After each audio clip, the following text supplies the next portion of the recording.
طبعا مش عايزك تركز في الموتوسيكل وتسيب السماعه الشاومي باز 3 اللي احنا جايين نتكلم عنها. خلينا الاول نشوف الانبوكسنج ده موجود في الريل. لو انت بتتابع الريل هتلاقيه موجود دلوقتي، او يعني هنعرض جزء منه من الفيديو بتاع الانبوكسنج، محتويات العلبه، ونتكلم الاول عن الشكل والتصميم، تصميم السماعه ومحتوياتها. طبعا العلبه مش جايه فيها حاجات كتير، هي فيها بس وصله الشاحن زي ما هو ظاهر في الفيديو كده جنبي.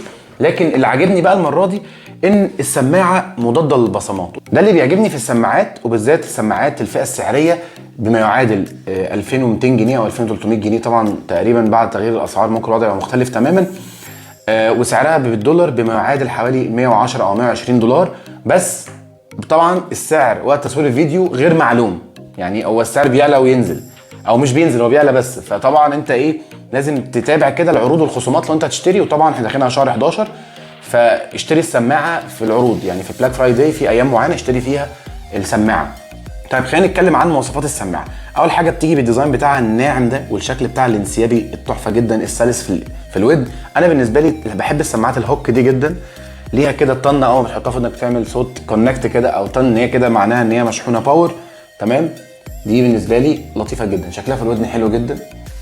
تمام، اول حاجه التصميم بتاعها شكله تحفه، تقدر تتحكم فيها باللمس او بالضغط. انا عايز بس اوضح نقطه، الناس اللي بتشوف الفيديوز بتاعتي دايما في الكومنت الفيديو قصير. انا بحاول يا جماعه اقول المفيد في المنتج اللي انا بستخدمه. انا معايا منتج، مش فكره ان انا اعد دقائق اكتر ففيوز اكتر والكلام ده. انا ببقى عايز اوصل المعلومه مختصره، لان انا لو قاعد بتفرج على فيديو والفيديو لقيته طويل بدون هدف انا مش هكمله. طيب خلينا نرجع برضو للنقطه اللي احنا بنكمل فيها. اول حاجه ان التحكم بالضغط. المميز بقى فيها ان هو ليها اب، وشاومي ليها اب في سماعه، دي حاجه جديده ومنفرده من شاومي. فمن خلال الاب تقدر تتحكم في الضغط، يعني اقدر اتحكم باللمس في السماعه، اخلي الكليك الواحده دي ترد، او دبل كليك ترد، او 3 كليك ترد، او ممكن اخليها نيكست او بريفيوس للسونج اللي انا بشغلها، او بشغل ميديا على الموبايل. ودي بالنسبه لي اوبشن تتحسب لها نقطه لصالحها. بتيجي بلوتوث 5.2. ومش بس كده، الابهار في السماعه طبعا الابهار في السماعه ان هي تربط على جهازين، ودي كانت مشكله عند ناس كتير معاها 2 موبايل، لازم يفصل السماعه من هنا ويشغلها على البلوتوث على الثانيه. لا، انت ممكن تربطها على الاثنين، ولما تيجي ترد هتكونكت معاك اوتوماتيك. طبعا ديزاين العلبه زي ما قلنا بتيجي بشاحن تايب سي، الملمس بتاعها ناعم، ومعاها زرار الريست، الفاكتور ريست بتدوس عليه من هنا تقدر تعملها فاكتور ريست للسماعه. السماعه بتيجي ب 40 ديسبل. 40 ديسبل ده ممتاز جدا بالنسبه للضوضاء. وبرده احنا هنجرب مكالمه. يا جوجو، يا مستر عمرو، ازيك؟ عامل ايه؟ الحمد لله تمام، انت اخبارك ايه؟ بص يا جدع، انا دلوقتي يعني المره ال 13 كل طبعا تجربه لازم اتصل بيك انت. مفيش مشكله حبيبي. احنا بنجرب السماعه الشاومي بودز 3. بودز 3. اه، هو 40 تحس ديسبل. ان الشبكه بتقطع عموما لا، يعني. في شبكه، انا بتكلم على الصوت. انت سامعني كويس؟ اه كويس، احسن من حوالي قريب في بكتير. الشارع وبتاع وبكلمك كده.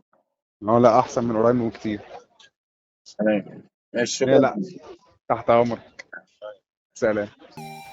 بعد ما جربنا المكالمه نقدر نحكم دلوقتي على السماعه. السماعه اديها 8 من 10 في الصوت.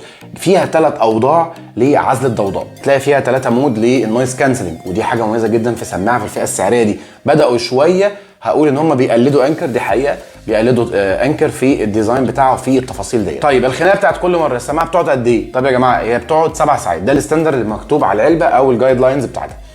طيب ال7 ساعات دول ممكن ما يقعدوش معايا 7 ساعات. السماعه كده مش بايظه، عشان بيجي لي في الكومنت السماعه ما قعدتش معايا 7 ساعات. على حسب انت مستخدم انهي مود من المودز بتاعه النويز كانسلنج. يعني انت مستخدم النويز كانسلنج العادي، ولا الترانسبيرنس ان هو يخلي لك الضوضاء على حسب المكان اللي انت فيه بتبقى الضوضاء يعني بسيطه. هل انت مستخدم ده ولا انت مستخدم ايه؟ على حسب ده بيتحدد لك وقت الشحن بتاعها.